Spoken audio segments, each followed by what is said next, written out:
get into the database.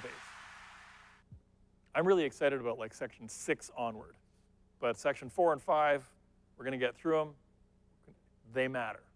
They matter, especially if you're newer in this business, because the database is everything. The database becomes your pot of gold that just keeps magically filling up all by itself. And the question is really just, are you going to go over to your magic pot of gold and pull some gold coins out? Or are you going to be somebody who just ignores the pot of gold and pays no attention to it and just keeps on working on trying to make it bigger, but never actually goes and sticks your hand into it and pulls some coins out? The database is a pot of gold, without a question. Insert image of pot of gold here. Next time. All right, so when do I start building my database? You already have. You already have. You started building your database in elementary school. That's the reality. You did. I mean, if you were a jerk in school, it's okay, you can make up for it, you can get past that, but ultimately, you started building your database as soon as you started talking, as soon as you started interacting on the playground with other kids, right? I don't know about you, for other experienced brokers on here, but I've done mortgages for a lot of people I've known since I was 13 years old. Some of them actually since I was 3 years old. So that was good database management way back when I was 13, right? I mean, it helps to be like the skinny kid getting stuffed in the locker, not the big kid doing the stuffing. It turned out that was a bonus. So, you know, who knew? Who knew that would be helpful later in life? And by the way, that's a real story, and I've had a few of my clients from Moody Jr.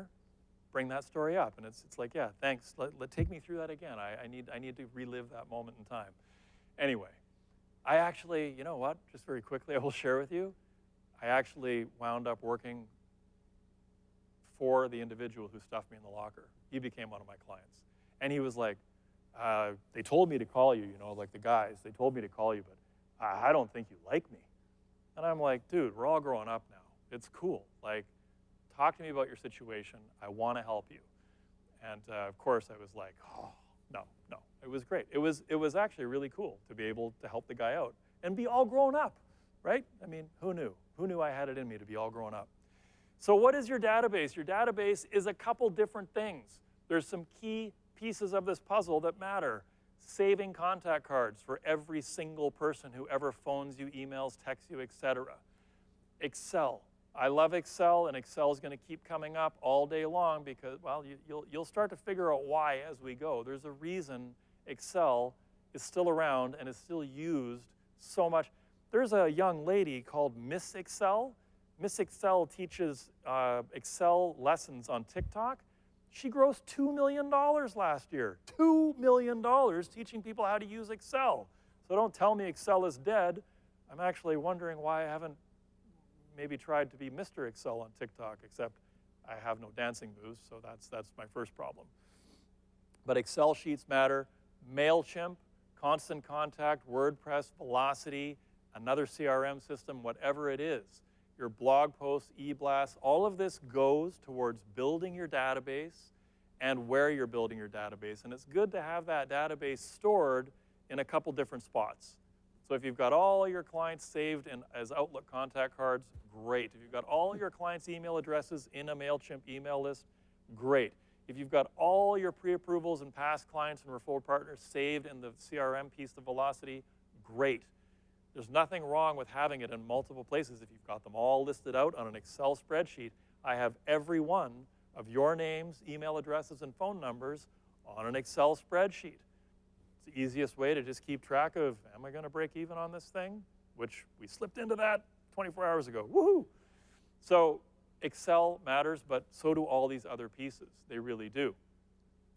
The bottom line, your interpersonal relationship skills are a force multiplier. They absolutely are. The better you are at interpersonal communications, interpersonal relationships, building relationships, the more successful you will be. In fact, I'm going to cut over to Rob again for a second because I want to give Rob credit. Yesterday, Rob and I, we were here, we did a bit of rehearsal, and we left here. We went to Chipotle because I'd like to treat I like to treat my guests to fine dining. Nothing but high class with Woodhouse. That's right. So we went to Chipotle. Then we walked up to the Body Energy Club to get some snacks and different stuff. And, yes. No room for a smoothie last night, but next time. And then we went and checked into the hotel. Separate rooms. But I'm not that cheap. You are not that cheap. I didn't put you on the pull-out couch. He did not. In all 3 instances, we walked in there. Usually when I walk into Chipotle, I walk in, and I'll admit it. I walk in, I look, I say, hey, maybe I'll say, how are you? And I'll say, bowl, white chicken black, mild, medium, guac, cilantro, thank you. Because I'm trying to help them be profitable. This is me caring. What does Rob do? Every one of those places he walks into, hey, how are you? How are you doing today?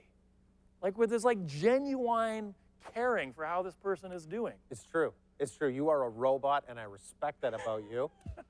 But I'm just a people person. I'm half Maltese. Diane, I know you're on this call. You're Maltese as well. It's just our nature. I just want to be everybody's best friend until you're a dick, and then I'm not your best friend. I think you actually just said that it's human nature because you referred to me as a robot. So it's human nature.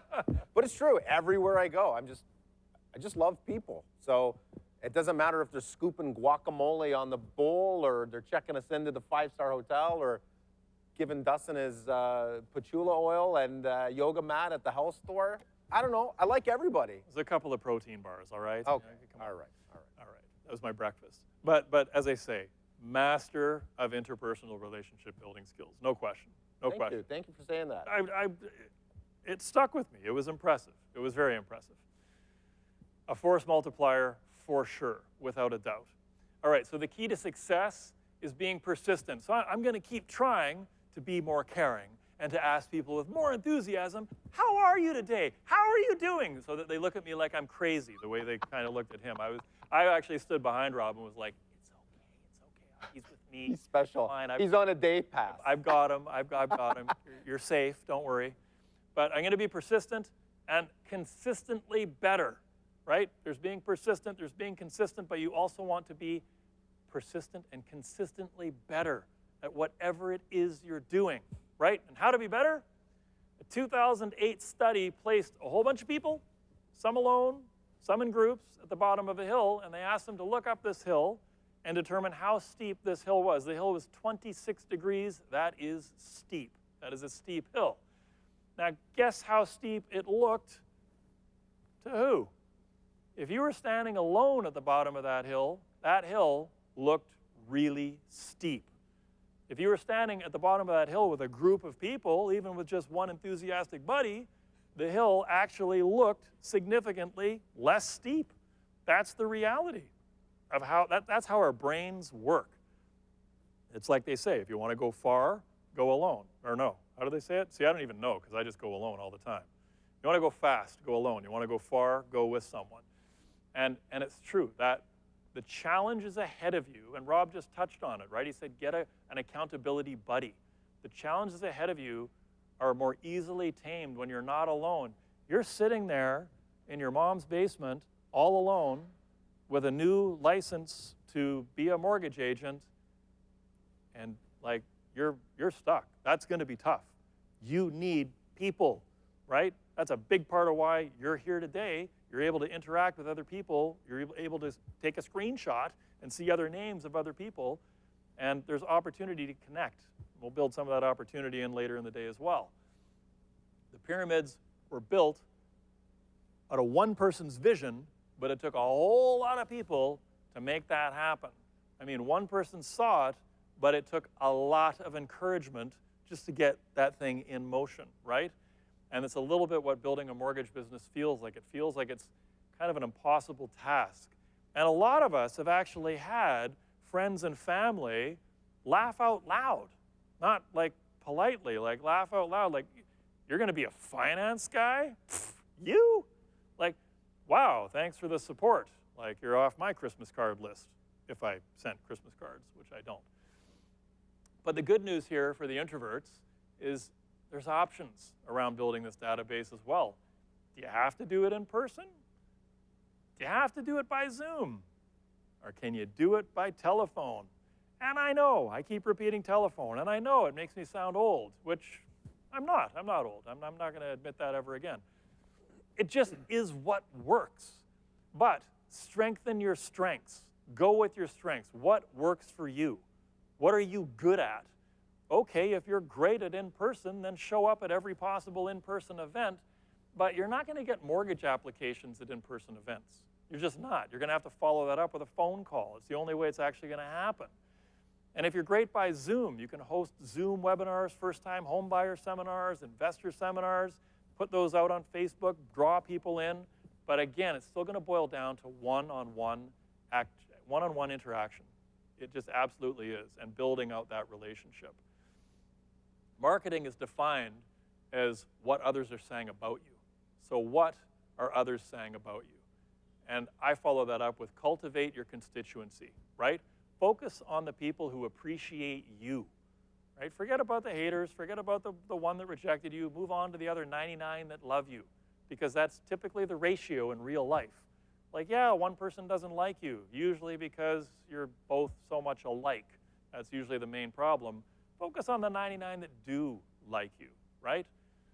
Focus on that. Cultivate your constituency. Strengthen your strengths. And building out a database, it is constant spaced repetition. You can never let go. You can't deviate from your policies. It's a slow grind. It's farming. I know you need to eat right now. I get that.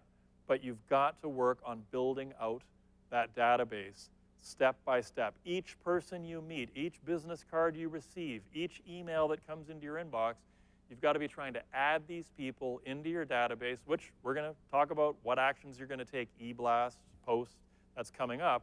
But you've got to be gathering the seeds together. You know, if you want to grow something, you got to plant the seeds. You got to gather the seeds in the first place. So everywhere you go, right? Step one, be obsessive. Be obsessive with building that database. Every interaction. Like I say, I grabbed every business card I could at every event that I could possibly go to. I went to every event I could. And then I took those business cards and I saved them as contact cards, and I added their email addresses into my weekly blog updates. I didn't ask for their permission. I probably should have. And we're not streaming live to the universe. It's just between us. I mean, in the history of PIPEDA and the Privacy Act, has there ever really been a broker sanctioned for emailing someone, emailing a realtor, emailing a financial planner, emailing an accountant that they met at a similar event for like-minded people? No, it's not a thing. So I'm not saying break the rules, but you got to recognize there's shades of gray in what I'm saying here as well. Step two, be professional. Absolutely. I mean, I asked for permission whenever I could. Every single person who ever phoned me to ask about mortgage, I would say, hey, before you go, I'm a little obsessive with contact cards. Would you mind if I just got your full name and your email address? Why do you want my email address? Well, about every 3 weeks or so, I put out a blog post, not weekly. Back then, it was every 3 weeks or so. I put out a blog post, and I usually try and grab a headline and, you know, tell the real story behind the headline, because a lot of the headlines, you know, around real estate, they're a little bit crazy. Oh, now, again, who are you asking? You're asking someone who's phoned you to talk about mortgages, or who you phoned and has actually kept the conversation going because they're interested in the real estate market, they're interested in what's happening in finance. So they invariably, 99 out of 100 times, would say, yeah, sure, add me. You know, and I'd say it's the unsubscribe button's right there, don't worry. And I never look up my unsubscribes, so you can unsubscribe and it won't hurt my feeling. You know, and that would always get a chuckle, and you know, if you're laughing, you're bonding, right? But so be as professional as you can with it, and be detailed. When you build out these contact cards, be detailed, right? Don't throw Johnny the plumber in there and save a phone number. And I'll keep the story around that one sweet. A lot of you have heard the whole story. I'll keep it short and simple. This is what it did look like when I first started. It was this week. This is what it started to look like within a couple of years. It didn't take long, especially when you learn that the best way to receive a referral is to give a referral. So if you're giving a referral and you're copying someone on an email or you're forwarding a contact card, you want to forward a professional-looking contact card for that person that you're referring out. So Johnny the plumber went to John Johnson with his corporate name, a job title, the website, email address, the whole 9 yards, right? Level it up a notch. And as I say, obsessive. Every single incoming call, text, email, or outgoing call, text, email. To this day, I still do this. A number of you have emailed me for the first time over the past few days.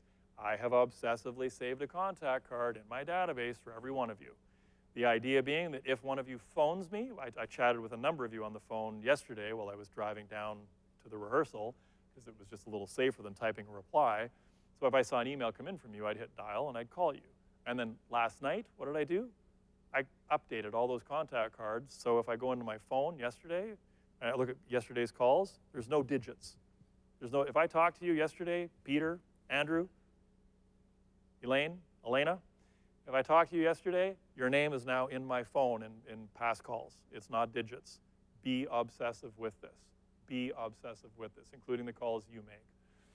Contact cards for everyone, every time, no exceptions whatsoever. As of the end of 2022, 12,652 contacts. Feels light. It feels like I'm losing some, but whatever. If you're competitive, there's a number to shoot for. Catch up to me. Client contact cards. In the notes section, I always note the referral partner. If they're working with a realtor, I note the realtor, and I note the accountant. It's real easy to think you're going to remember who referred these people to you, but 6 months later when they come back, they start working with you, and 8 months from that original referral later, something's going sideways, the whole thing is going pear-shaped, and you're thinking, oh my gosh, who was it that referred this person to me? You want to be able to figure it out. Because is the person who referred this crazy person to you that you no longer want to work with? You don't want to work with them. Like you clearly need to extract yourself from this situation, but now you're kind of stuck in there. You need to know who referred them to you. Because if it was your top referral partner and you dump these people mid-transaction, that's going to potentially be a big problem. So where did they come from? Save it in the contact card, and save it on the Excel sheet, and save it in the CRM. But save it in multiple spots, and this is just a really good habit to get into, and it's really easy. It's really easy to do instantaneously. And like I say, vice versa. Add the client's name in the notes section of the referral partner, of the realtor, of the lawyer, of the accountant, et cetera, whoever the team collectively is that is working with each other. Because when you go into that referral partner's contact card, as I sometimes do, it's kind of cool to look at it and go, wow. So yesterday, a happy birthday email went out to a realtor that I've worked with for a number of years. I have not spoken to that realtor in 5 years, I'm going to say. A solid 4 years. But I sent him a happy birthday email, just one sentence, which a lot of you know I do. I'll touch on that coming up too. And I got a, hey man, thanks, hope things are well. You still riding? And again, I was getting behind the wheel, so rather than typing any kind of reply, I just hit dial, because of course I have his phone number saved. But as I hit dial, I also opened the contact card up quickly, and I saw the list of all the clients he'd referred to me, and one of them jumped out. So the first thing I did was verbally wish him a happy birthday, say, yeah, I'm still riding, but what kind of riding are we talking about? Mountain bike, dirt bike, and he's gotten into mountain biking, cool, he's coming up to my backyard riding on a regular basis, so maybe we'll reconnect. And at one point I did say to him, hey, the Smiths, how are they doing these days? And then we had a little bit more of a conversation. I'm not a broker, I'm not actively brokering, but why not keep those relationships alive? Why not keep them strong?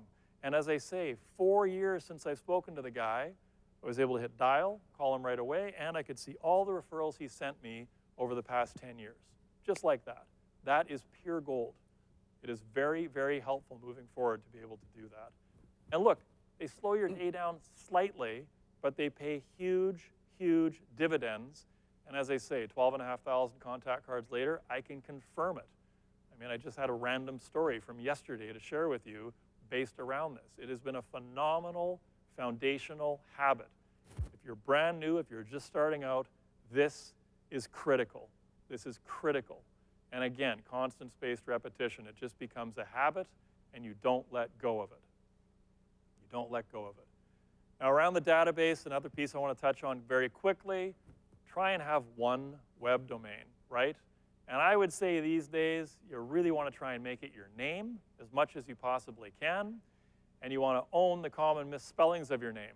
I own Dustin Woodhouse because every day my name is misspelled, and that's fine, right? I mean, it's an old family name with the AN in it, but I bought DustinWoodhouse.com and DustinWoodhouse.ca, and the real Dustin Woodhouse is really frustrated with me that I won't sell him the domain, but I'm like, sorry, dude.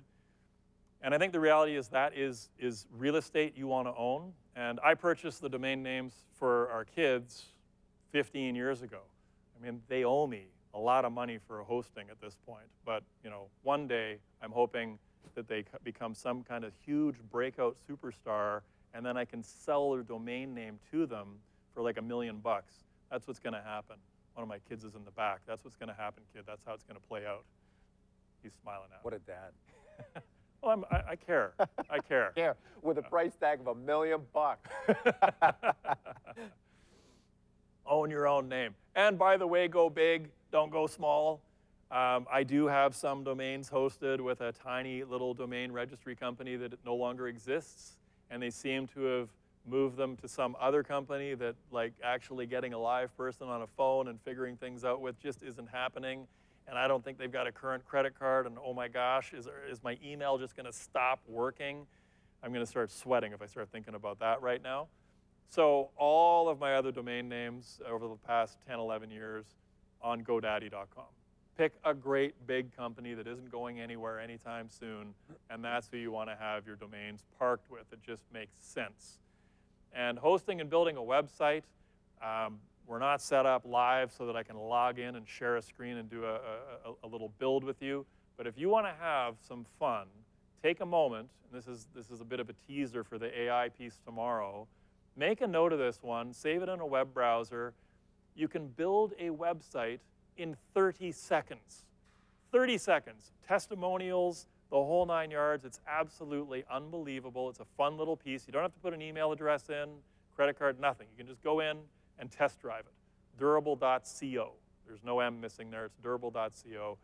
And that's the future of where websites are certainly going. In the meantime, are you building a website through WordPress? That's one of the easiest formats to use. Of course, there are others, and Bluehost. You know what? This stuff, not super important. Owning your own name, owning your own domain. That's the key message I really wanted to get across. I should just axe that slide. The low-tech side, the lower-tech side. Look, the CRM matters, but ultimately, the best CRM is which? The best CRM is the one you actually use. It's the one you actually use. And we have incredibly successful, top-performing brokers whose CRM of choice remains Excel because that's what they started with. It's very well organized, and they got so damn busy processing mortgages, they just haven't had time to learn a CRM system. Although we all know we need to at some point. We all want to at some point. Now keep in mind that whatever you are using, whatever system you are using, ideally it's cloud-based. You're not backing it all up on your own servers. I know some people who've spent like $10,000 on their own server. I don't know why anyone would do that. To me, that's crazy. I don't want responsibility for that. I want like Amazon Web Services having responsibility for all of my data. Just seems a lot safer. But it does need to be on Canadian servers to be compliant, and this kind of compliance does matter. You do want to be compliant with the PITA on storing client data. You do not want it on servers outside of Canada at all. And like I say, I don't care how you build your database, just build your database. Whether it's contact cards, an Excel sheet, a CRM system, whatever it is, be capturing every single human being's data that you can capture from every event, from every interaction you possibly can. And like I say, start here, start with Excel. And I'm going to share a very simple Excel worksheet with some of you as well, because you got to start somewhere. And I know I'm notorious for this massive, crazy Excel worksheet that I use to manage my business, but it started with 9 columns. It started out very rudimentary, very basic, and that's what I'm sharing with you right now. Something very rudimentary and very basic, but it helps you build from something. And like I say, why Excel? Because basic works, and it can be uploaded to a CRM system of your choice moving forward.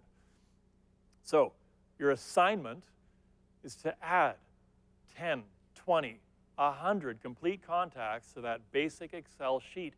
Even just the exercise of going through your own phone, your own Facebook feed, your own LinkedIn connections, and putting all of those people's names, phone numbers, email addresses into that Excel sheet, that alone will have an impact. It actually will. You'll start remembering different things about different people, and you'll wind up calling them just by osmosis because you're putting their name in and you're going to remember that, oh, shoot, I borrowed their hammer a year ago and I haven't returned it. And you're going to call them to return the hammer. There's going to be all kinds of different interactions that wind up bubbling up if you do that. And I'm saying in the course of a month, figure out what your goal is. I mean, if you only added 10 contacts every month, at the end of the year, you got 120. That's not bad. That's not bad. A database of 120, that will actually generate enough revenue to keep the lights on. It might not feed you, but the lights will be on. They'll find your hollowed out corpse with the lights still on. Okay, maybe that's a little too raw. Database. More database. Security options, right? MailChimp, Constant Contact, Velocity, Excel, Office 365. These all are secure ways to store the data, except maybe for Excel, right? Because that's on your own computer, and people lose computers, they get stolen, they crash, things go wrong. Are you backing things up? This is why I would have my data in all of these places. All 5 of them, I would have my data in there, or 4 out of 5, or 3 out of 5 at the very, very least. Go set up a MailChimp account today. Set up a MailChimp account today. It's super easy to learn how to use, and you may not even really have to learn how to use it because I'm going to also have people I can suggest who could actually step into your MailChimp account and generate social media posts and e-blasts for you. But set up that MailChimp account. Own a WordPress website. That is a great spot to set up a blog. Own your name. If you don't own your name or a version of it, if you can't get Rob Campbell, you get the Rob Campbell. True story. Right? Remax real estate agent in the States has, I mean, to hell with that guy. 13 years ago, put a wrench in my plans. I just went for the Rob Campbell. Game over. And I think it works well. It actually does. It was a bit of a conversation starter, but yeah. We'll talk about it at the break. Own your name and get creative with your name, right? Put the in front of it. I mean, I think that's pretty awesome.